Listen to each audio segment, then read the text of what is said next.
Welcome to another episode of Single Payer Radio. We broadcast our program from the historic Hayburn Building here in downtown Louisville.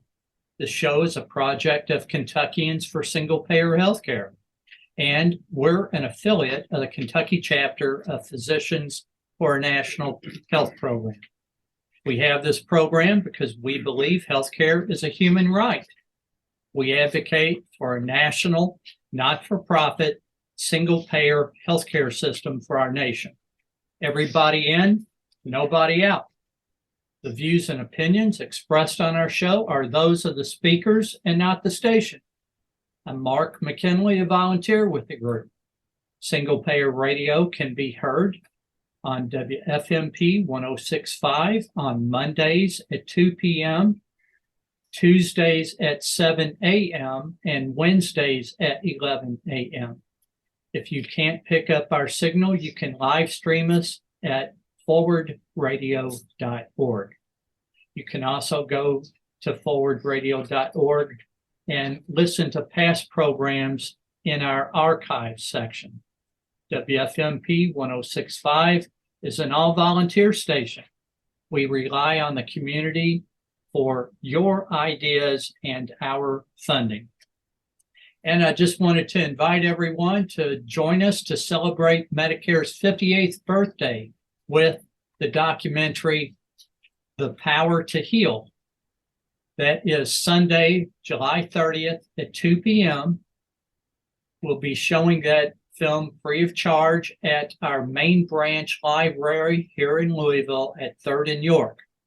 This documentary is based on David Barton Smith's amazing book, The Power to Heal, Civil Rights, Medicare, and the Struggle to Transform America's Healthcare System. By the way, we had David on our program last week. And just a couple of quick announcements. On the positive side, the American Medical Association has picked Louisville native Dr. Bruce Scott. Louisville, he's an ear, nose, and throat doctor here, and he'll be the AMA's president. Just a couple quick notes. Things that here in the studio, we know this to be true, but the Federal Reserve finds more people are delaying medical care due to cost. 28% of their survey respondents said they can't do medical care because they can't afford it. Also, locally, Medicare has closed 2 local nursing homes due to horrible conditions. There you go. And also, more than 45,000 Jefferson County residents could lose their Medicaid health insurance, according to Louisville Metro Health and Wellness.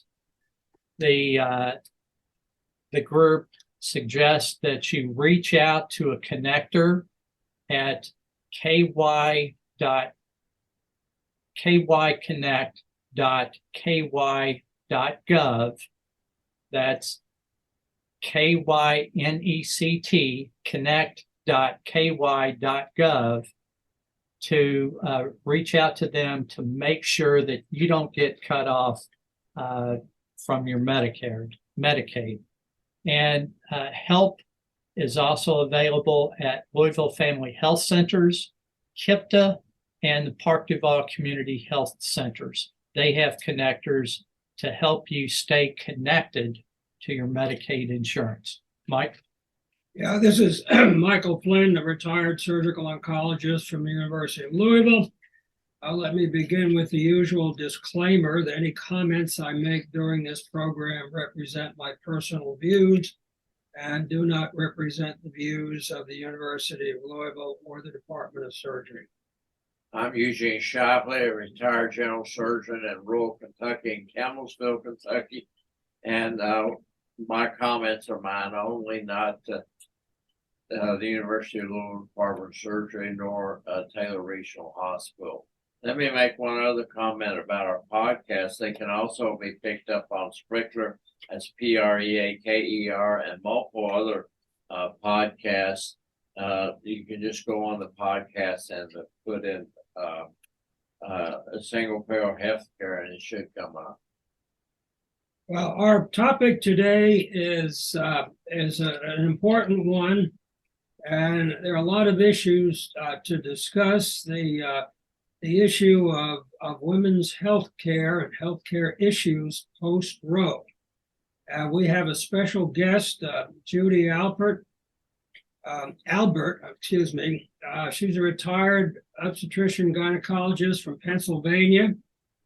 Went to medical school at the University of Cincinnati, did her residency at the University of Pittsburgh, was a fellow in reproductive endocrinology and infertility at the University of Pennsylvania, and was on the full-time faculty at the University of Pennsylvania and the University of Pittsburgh for 30 years. Judy, welcome, and thank you for your willingness to come on and talk about these important issues with us.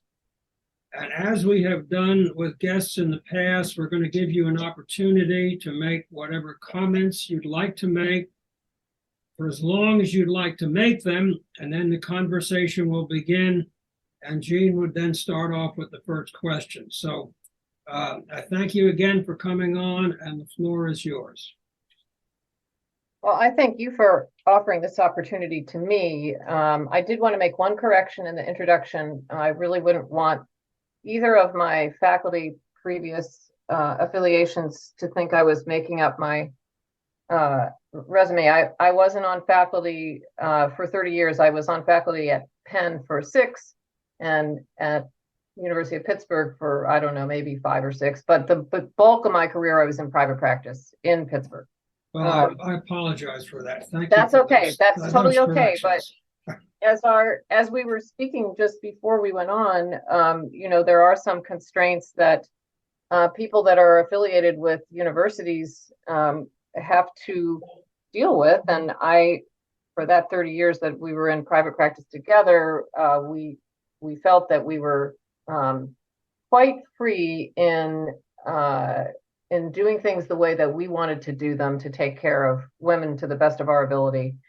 And so it was a wonderful opportunity that I had. I don't know too many people in my subspecialty that have been involved in single payer advocacy. I came to this issue because what I think many people are aware of is that the insurance coverage for infertility treatments and sometimes diagnostic tests is in general not covered by commercial insurance nor by Medicaid. Medicare is sort of a moot point because for the most part it's older people that aren't trying to get pregnant.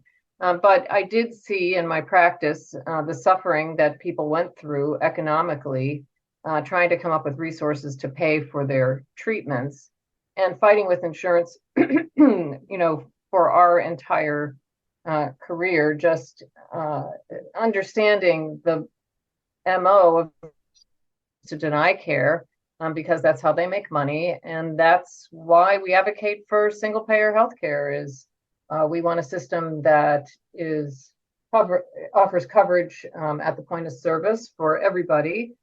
And that's not motivated by a drive for profit. So that's how I came to the issues of single payer healthcare, Medicare for all. And, recently the news for women's health has just gotten worse. We're aware that even prior to the Dobbs decision by the Supreme Court that struck down Roe v. Wade, we were witnessing an increase in maternal mortality and morbidity that's previously hadn't been seen in this country and outstrips the same sort of statistics in every other economically developed country in the world. And it's particularly been harmful for women of color, where maternal mortality is upwards of 3 times what it is for white women.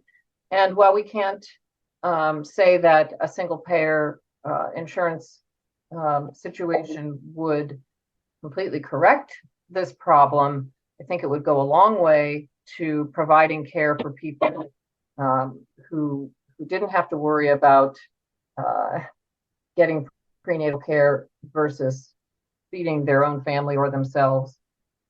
And so, that's why I was interested in doing this interview, which was going to be focused somewhat on the continuing challenges that people in my field are facing. Gene, you want to start the ball rolling? Well, I know you don't know the laws in Kentucky, but let's just assume that we have similar laws the way it is in Idaho, and or similar states who passed laws against abortion.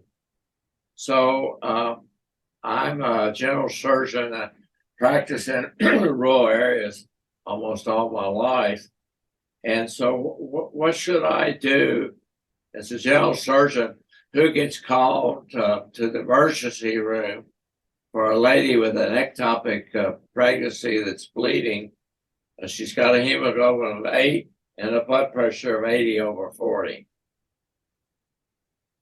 Well, the answer to that question is pretty obvious to me. And even in a state like Idaho, it's hard to imagine that the criminal justice system would so overstep the bounds of interfering in medical care, because as once you've documented that there's an ectopic and you're seeing bleeding, even if there is some electrical activity that's noted on an ultrasound, if it's in the fallopian tube or somewhere outside of the endometrial cavity, it is not survivable, and in fact it is a threat to that woman's life.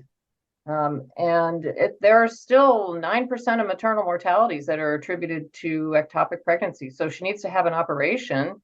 If she's hemodynamically borderline stable, she's not a candidate for medical treatment for an ectopic. So, she would need a laparoscopic salpingectomy. Judy, let me ask you. There's this issue, and this is all secondhand for me as a surgical oncologist, but it's my understanding that this quote fetal heartbeat that is used as a parameter or as a guideline in so many of these laws is in fact not a heartbeat, but it's an impulse that's recognized on ultrasound. Is that a correct statement? That's absolutely correct. And if you think about it, when I was in training, we didn't have transvaginal ultrasounds that were able to detect this electrical activity. So, we've improved medical care in some ways, and then, it comes back to bite you somehow. And I think the other thing, it's obvious, it's an emotional way of making it out that, this is a baby, not a fetus, that, there's a greater sense of emotional attachment to a fetus that has some demonstrable sign of life. It's completely arbitrary that you would use that particular marker of a pregnancy. But on the other hand, in obstetrical practice, and particularly where in my practice, because we were so, most of my patients deeply desired their pregnancies, and when they were able to witness the onset of that motion, that electrical activity on an ultrasound, it was sort of a joyous day. And so it's pretty ironic that it's now been used in this other way of looking at things. But it's also very easy diagnostically to distinguish a fetal electrical activity inside or outside the uterus. There's no question that when you have an ultrasonographer that's trained in transvaginal ultrasonography, there's no mistaking that it's an ectopic. Now, unfortunately, the way I understand, and I'm certainly willing to be corrected on this, but the way I understand the way the laws are written, the law is written in Kentucky doesn't make any difference where this quote fetal heartbeat or this electrical impulse is identified, as long as that is identified. If something is done to extract that, whether it's in the uterus or in a fallopian tube, there is a risk of and punishable by jail time. Now, Jane, do you have a better understanding about Kentucky law than I do about that? And Judy, if you have some understanding about other state laws about that, I'd like to get some thoughts about that, because I think I agree with you. I think this is ideological insanity that this issue has become a flashpoint and an issue where the lawyers from the hospital systems are warning the physicians that they have to be careful about doing what is an appropriate medical treatment to a patient because of this question of whether you're listening or not listening, but seeing this impulse on an ultrasound, which supposedly represents a quote heartbeat, unquote. It's my understanding that it's a felony. I don't think there's been any case laws yet. Now, the other question I have is, where is this electrical activity coming from? Is it coming from places other than the heart? I mean, my understanding that it is related to what will become the mitral valve. I mean, we've always kind of called it mitral valve activity. And the heart does develop. And so, to a certain extent, I think it's a moot point to argue about that particular sign in pregnancy. The problem is it gives the abortion opponents a specific event and objective finding that they can use to derail the appropriate treatment. And it's just like you said, it is a way that ideology is completely derailing what should happen.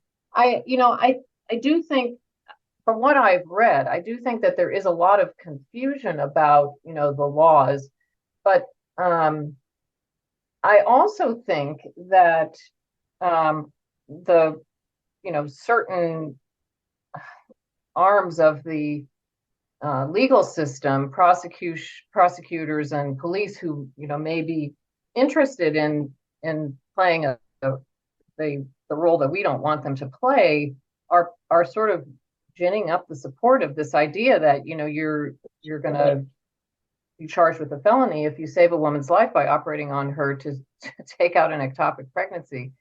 And I didn't see the one of the links that I sent, so that if you wanted to publicize it on your website, was to a study that was done at University of California at UCSF at San Francisco, where they early on after the Dobbs decision, it became clear that, like we've sort of been talking about, physicians who were employed by hospitals and or universities were being muzzled and told that they shouldn't be talking about these issues. They shouldn't be sharing anything, whether it was a case that went bad because of the law or what have you. And so this group at UCSF put together a study that they published. It ran from September of 2022 to May of 2023, and it was called Care Post Roe, Documenting Cases of Poor Quality Care Since the Dobbs Decision.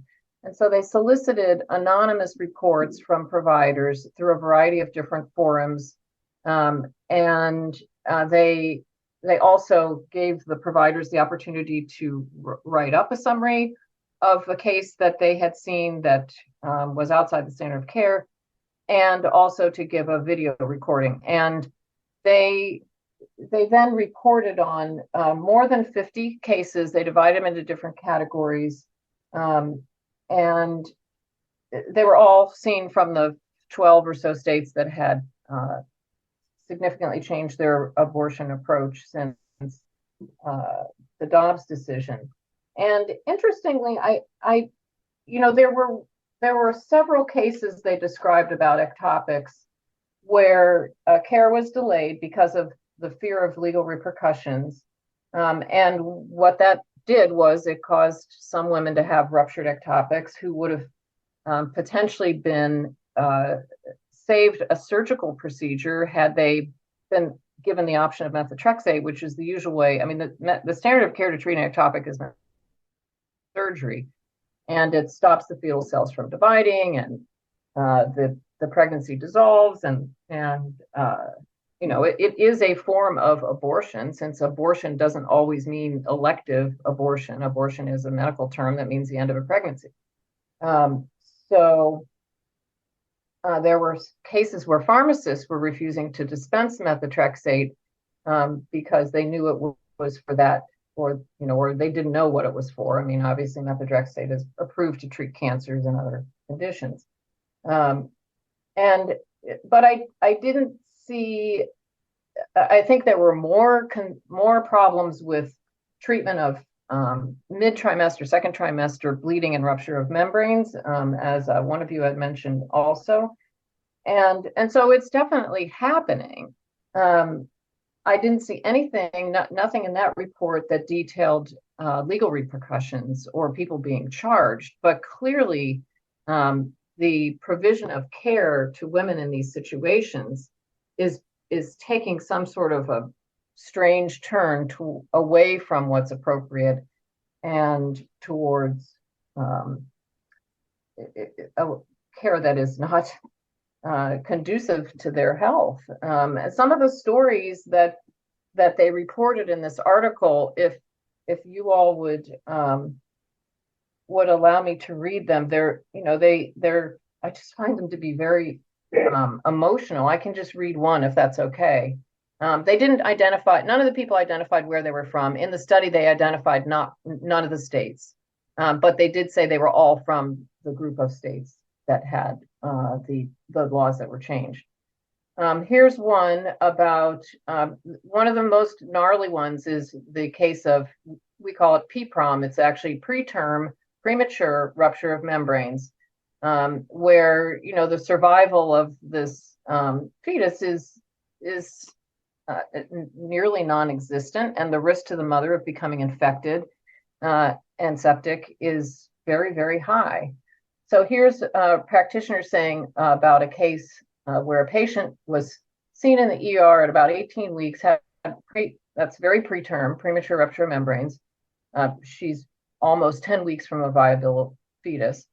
The doctor says, I met her 2 days later in the ICU. She was admitted from the ER with severe sepsis and bacteremia. Her fetus delivers. She's able to hold the fetus. We try every medical protocol we can find to help her placenta deliver. None are successful. She's now on 3 pressors and in DIC. The anesthesiologist cries on the phone when discussing the case with me. If the patient needs to be intubated, no one thinks she will make it out of the OR. I do a DNC. Continuing to describe the case, the physician noted that, unlike in a typical DNC, the patient bleeds from everywhere. And you guys, being surgeons, are certainly familiar with DIC and the horror that just strikes such fear when you're watching a young person on the verge of death. Miraculously, the patient did not die, but even after this harrowing experience, the patient expressed fear that she has broken the law by ending her pregnancy. The physician recounted, she asked me, could she or I go to jail for this, or did this count as life-threatening yet? So these are the ridiculous situations that people are being put in, and there were, quite a few others that were reported. And yeah, so one of the big problems is the censoring that's going on, and until we get a better handle and have forums where providers and patients can feel confident in reporting these things, we're not going to know what the extent of it is. And I don't know if we're going to know about the legal issues. I mean, there was the case in Indiana or in Ohio, state next door to me, was this 11-year-old girl, which was well publicized, had been raped and had to go to Indiana to get a get her abortion. And then they did try to, I can't remember what charges they brought against the woman in Indiana who performed the abortion, but Well, they said she disclosed the name of the Oh, right. patient. That Yeah. was some insane yeah, uh, which she did. uh, issue to try to get back at intimidate the physician. Let me just take this issue, the one you just described. So we've got a woman who has a miscarriage at say 18, 20 weeks. Now, I'm a surgical oncologist. I'm not a gynecologist and obstetrician, but my understanding is that from a medical standpoint, the treatment is the termination of the pregnancy. Is that correct? Yes. So in a state where the law makes it a felony to terminate a pregnancy under this situation, if there is a fetal heartbeat, that is essentially forcing the gynecological or the obstetrician to perform medical malpractice. Now that's the way I put those together. Now I'm asking you does that, do you look at it that way, or is there another way of looking at that I'm missing? No, I mean, I look at it that way. I think the language in the legislation from state to differs regarding this issue of except in the case of a life-threatening medical condition. And as to the story from that I just read, where the woman's question was, did this count as life-threatening yet? I mean, that's where that's where it shakes out, is how the legal system is actually going to look at that.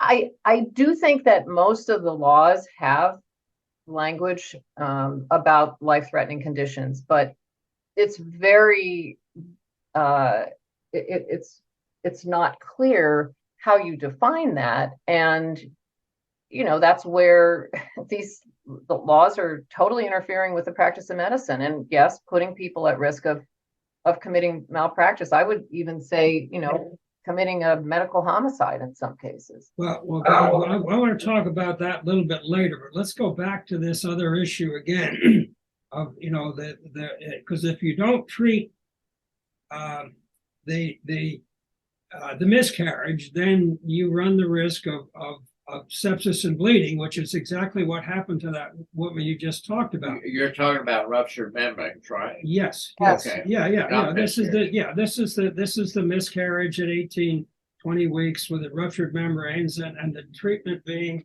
termination of the pregnancy.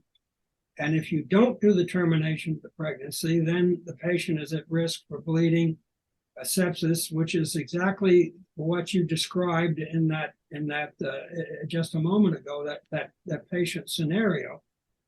So the point I'm getting at now, if the laws of these states are written that literally forces a practicing obstetrician to perform medical malpractice, it would seem to me that at some point the American College of Obstetrics and Gynecology needs to step up and become an issue in this, and challenge those things.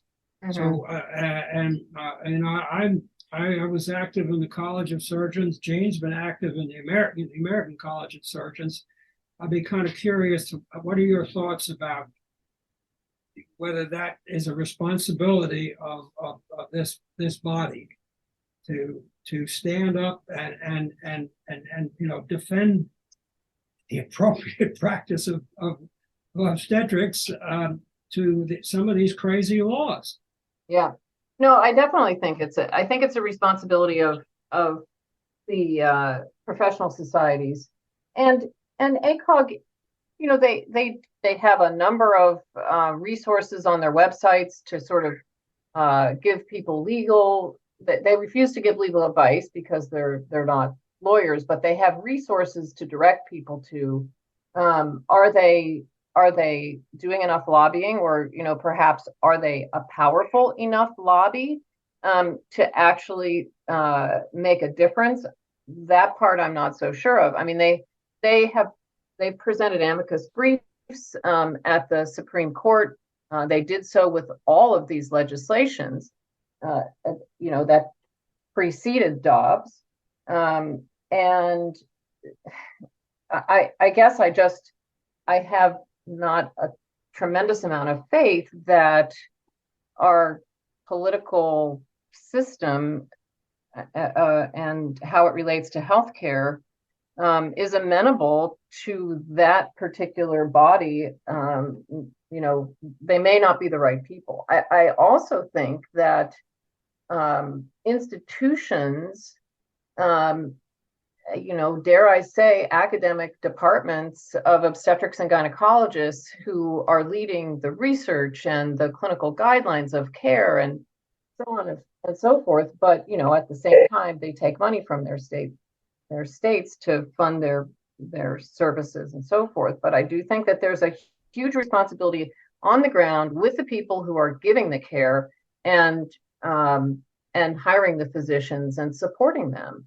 And I also see that is not adequate. Yeah, let's get back.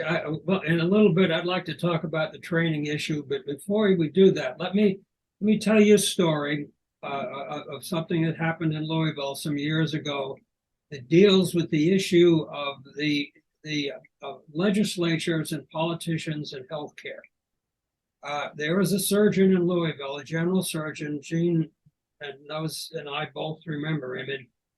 And this 20 some years ago, he had developed some site issues and ended up retiring from clinical practice and ran for public office and became a member of I think Gene was at the House of Representatives. That's correct. Yeah. And gave a talk at the Louisville Surgical Society about 20 years ago. And he made two very strong messages. One was what we've all heard before, that making laws is like making sausage. And he gave an example where he sponsored a program or a bill. Thank you, Gene. And by the time it went through the committee system, it had changed so much, he voted against his own bill. Yeah. And the other thing he told us, and he was very clear about this, as the politicians do not understand healthcare. They don't understand the subtleties of healthcare. You've got people who are lawyers. These are people who run construction companies. They own businesses, gas stations, grocery stores, and they simply don't understand those issues. And he made it very clear. And that's what we're dealing with here in Kentucky, and I think they're dealing with it in Kansas and Idaho and all those other places. So, I don't know how you sort that out. I think the more they hear from deans, department chairmen, and national organizations like the American College of Obstetrics and Gynecology, or the American College of Surgeons, which really isn't an issue in this case, the more opportunity there is to get a little bit of intelligence into the brains of some of these people. Well, I think that's an important issue. Unfortunately, at least in Kentucky, and I think it's true in most states and nationally, physicians have not contributed to their PACs, and they haven't participated in talking to the legislature. And they haven't been involved. And I understand that physicians are extremely busy, but we are far behind other organizations like optometrists, nurses, other medical organizations that do a very good job of lobbying and get a lot of money. Chiropractors raise a lot of money for this purpose. Yet we have failed as physicians to do that.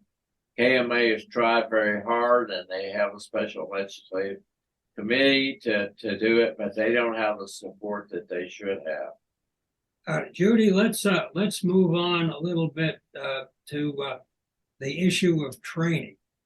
Yeah, And I wonder- could I just make one more comment about Sure, the sure, go ahead. physician? I mean, the other thing that I totally agree with you, physicians have not advocated for themselves, for their patients. And I think, we're seeing a little bit of that change with the labor union formation at a number of hospitals, prestigious hospitals like the Hospital of the University of Pennsylvania. Residents are approved a union, and I think physicians are going to have to start, sort of walking or showing their support with their feet by, withholding some services or something that's really going to make people listen. Because I don't think that the leadership, I feel, unfortunately, there's so much compromise of people at the top by money, by, power, whatever it is. So anyway, that's my comment. No, I absolutely agree with you. And I think that one of the issues are that by the time to get to the top, they've made so many compromises. They don't have the intestinal fortitude or the ability to deal with some of those issues. Totally agree. So what are your thoughts about the training of residents in obstetrics and gynecology in states like Kentucky and Tennessee and Idaho that have these laws that are, one, restricting abortion, and two, making it illegal to do appropriate medical practice? So that Right. in order to follow the law, you have to conduct your clinical practice in a way that in the face of ectopic pregnancy or a miscarriage with ruptured membranes, you're conducting a medical malpractice. Sure. So, interestingly enough, the residency training guidelines that are set for obstetrics and gynecology require that residents are trained in abortion services, abortion techniques, not services. And for many years, and when I was a resident, there were residents who, I'm not even sure what the requirements were back then, because all of the regulations have become so much more encoded since I trained. But nonetheless, there always is the ability of people to opt out of that training, and in today's training programs as well, based on their religious objections to abortion.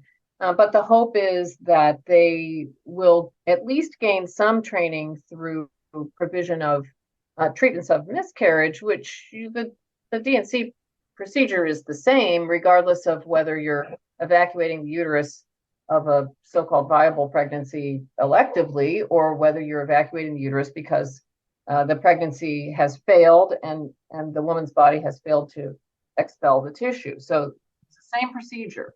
So there has been that route, that way of getting that training. There also is now I don't know what quite to call it, but there's a training program called the Ryan Residency Training, also out of UCSF, that will help residency programs set up a clear-cut training program for abortion technology. And they also will bring people to the UCSF hospital system.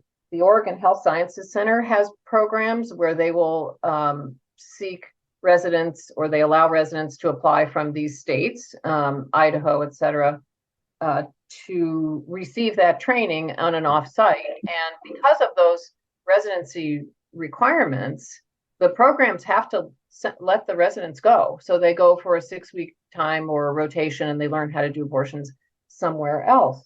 Right now, I think it's almost 20% of OBGYN trainees are in states that have abortion bans. And so they are going to be hard pressed to fulfill the residency requirements in those states without some of these other programs being available. Well, So- now, Do you not think that someone whose faith says that abortion is wrong? I'm talking about elective abortion, not somebody who has a complication of pregnancy. Sure. But shouldn't someone who's a Catholic who's strongly opposed to abortion, should they be required to do abortion when it's against their fundamental beliefs? I don't think they should. And the ACGME allows those people to opt out of the training. Okay, I think. Now, I'm going to present another another scenario here, and I want to ask both of you, Judy and Jean, because you come from rural Kentucky to deal with these issues. My understanding that in many of these states with restrictive women's health policies, they tend to be rural. They tend to have a lower physician per capita ratios, which is often much lower, almost by half in some cases, than states with less restrictive women's health laws. And I've seen articles suggesting that these physician population ratios are likely to get worse because of obstetrics and gynecologists leaving to practice elsewhere, and younger ones not willing to practice in these states, which is, in my opinion, entirely reasonable. If I was in that situation, I wouldn't want either. Judy, well, I'm going to let you go first, and maybe Jean, you can make a comment about this afterward. I mean, it seems to me that this is an inevitable consequence of some of these laws that have been written by these states with severe restrictions on access to not only abortion, but appropriate care for women during pregnancy. Right. And we are already seeing this in training and in medical schools. So the American College of OB/GYN did a survey of medical students that showed that 58% of rising medical students were no longer going to consider obstetrics and gynecology. And the other thing is that when it came to residency applications, the anti-abortion states' residency programs experienced double the drop in applicants as the states that had more open abortion laws. So these students are voting with their feet, as you predict. Why would you go and try to train in a state where your hands are going to be tied? So it's already happening, and it's only been a year. Furthermore, with regards to the mapping of the states that have the strictest laws, it overlays almost exactly with the states that haven't done Medicaid expansion. I think Kentucky does have Medicaid expansion, but quite a lot of the states, as you mentioned, are more rural, more southern, and so they already have some problems that, and more states that didn't take Medicaid expansion as was available to them, the Affordable Care Act, and so they're already kind of behind the eight ball in terms of their ability to provide care for people who are the most needy in those states and who do live in rural areas. And of course, rural hospital closures and departments of obstetrics closing in rural areas has been a huge problem, so that these women are driving, ridiculous numbers of hours just to get to an appointment. And if they're having an obstetrical emergency and the nearest labor and delivery unit is 300 miles away, obviously that's going to have some impact on their care. Jean, what's going on down in Campbellsville with this kind of issue? This issue is becoming a big issue. We now only have one gynecologist, and she's temporary. We're trying to recruit another one, and we have several midwives. But prior to that time, we had a three gynecologists who worked for a long time. Now, when I first went into practice back in the late 70s and early 80s, the family doctors did most of the deliveries, and there was one family doctor who did C-sections. And so if the other ones had a problem, he would come in and do the C-section. And then in some hospitals, the general surgeons did the C-sections for the family doctors. But now I don't know of any family doctors who are delivering babies. And we're having hospital closures all over the country, and we're also having hospitals that are closing their OB. And the reason is because that they're losing money. They're losing a large amount of money because the majority of their patients who are delivering are Medicaid patients, and they don't get reimbursed even the cost of delivering a baby. It's only about 70 or 80% of the cost. And so they're being forced to cut down on their OB. Judy, how do you think this is going to affect the mortality and morbidity of obstetrics in the U.S.? We already have a higher infant mortality than most developed countries. Well, I think it's likely to get worse before it gets better. There's been a decent amount of attention paid to it by, the various societies for maternal fetal medicine. And there have been care models that have been developed specifically to institute, kind of an algorithmic type care for hemorrhage. Specifically, they call them maternal safety bundles directed at, with hemorrhage being probably, the number one cause of intrapartum. Apparently, the CDC reports that mental health, if you look at the newer definition of maternal mortality, which goes to a year postpartum, mental health problems are the highest number of deaths from. But anyway, in the intrapartum period, it's got to be hemorrhage. And so these maternal safety bundles have been developed.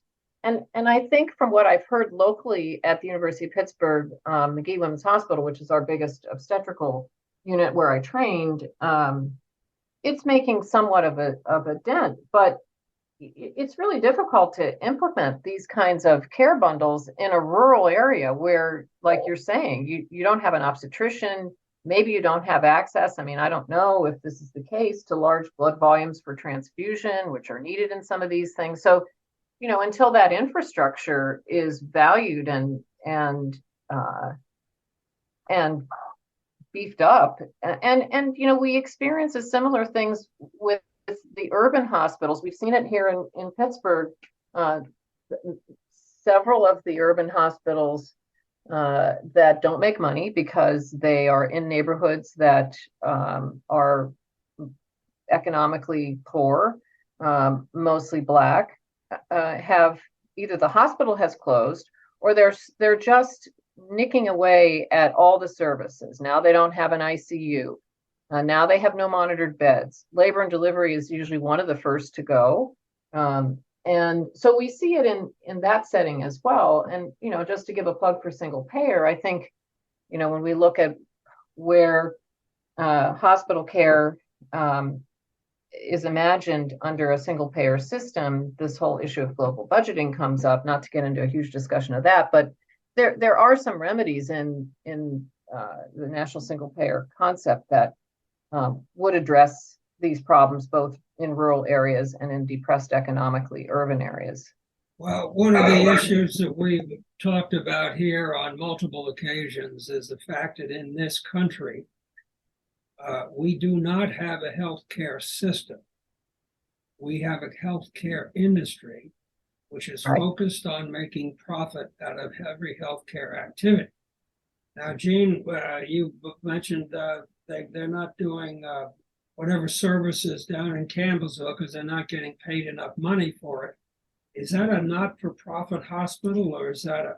No, it's a not-for-profit. It's a hospital district, and the hospital district can raise taxes, but it's a community hospital And we still have OB, but it's being threatened because of the lack of reimbursement and because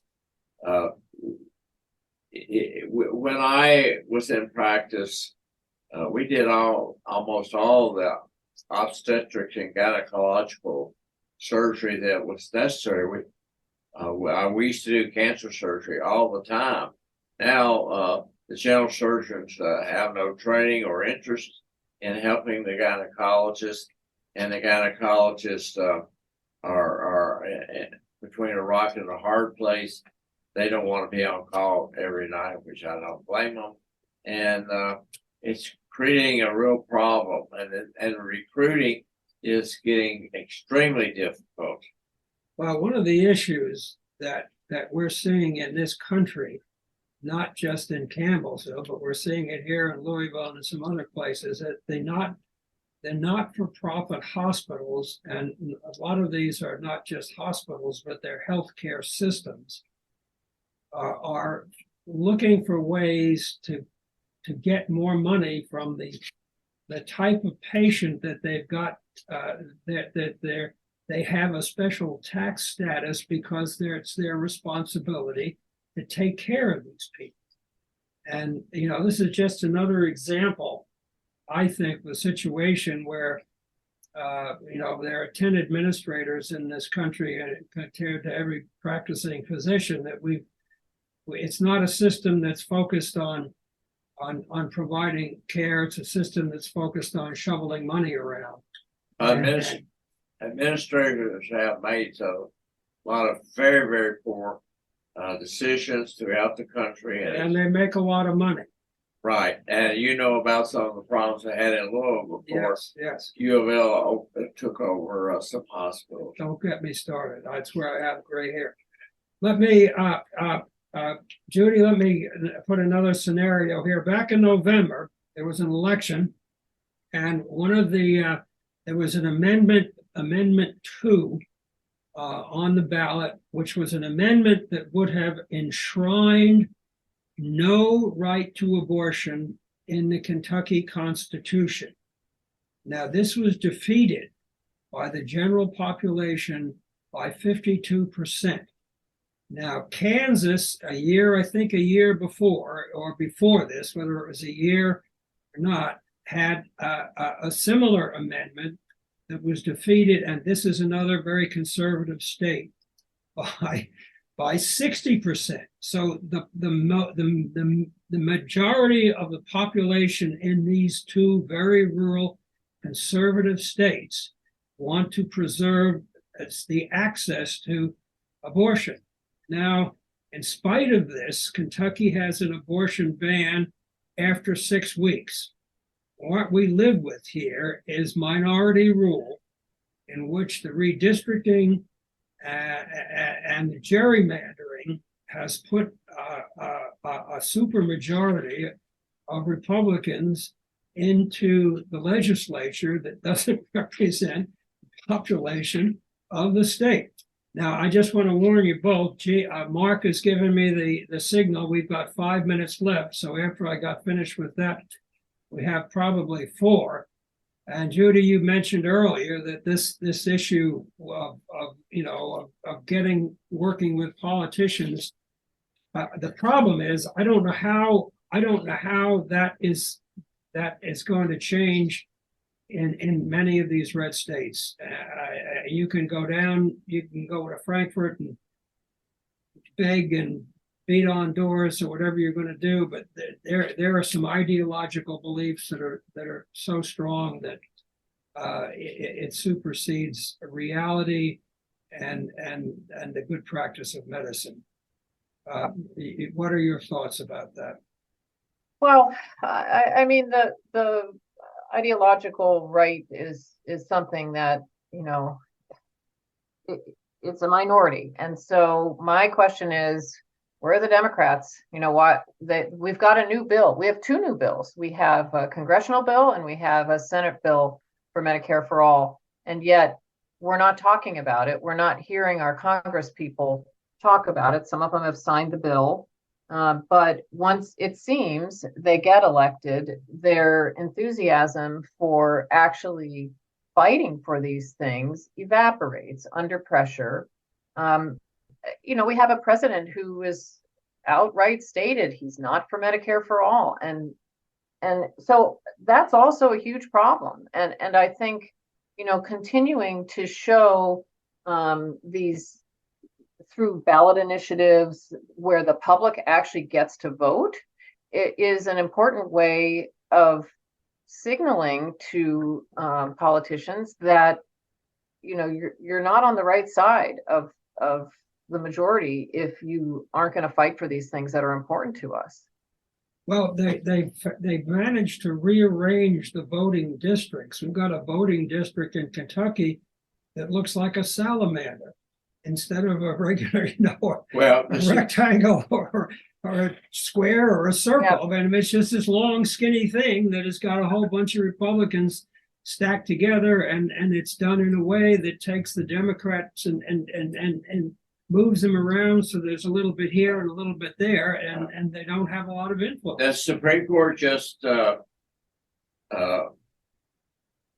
addressed that issue this week, and what was going on, I think in Georgia. North Carolina. Oh yeah, right, North Carolina.